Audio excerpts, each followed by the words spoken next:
Welcome. In this video, I'll show you how to update the Wattpad app. All right. The steps will work on both iOS and Android. And as you can see here, I'm currently using Android. Now, what we're going to do to update the app is just basically close it. All right. Close it entirely. Now, go ahead and open up your respective Play Store or App Store. Just tap on it and wait for it to load. Now, once it loads, you're going to want to look for this search function. All right. Now, once you have it located, just tap on it. Once done, go to the search bar and tap on it once more. Now, once your keyboard pops up, just go ahead and type in Wattpad. All right. Once done, just hit on the find button right here on your keyboard. After that, you'll see Wattpad.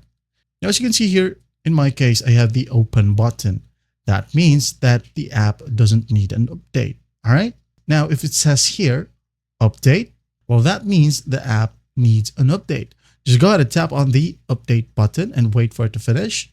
Now, once that's done, you can go ahead and hit on open right here or close the Play Store or App Store. Now, go ahead and locate the app, tap on it, wait for it to load, and your app is now updated. That's basically how you do it. Well, I hope this video helps, and I'll see you in the next one.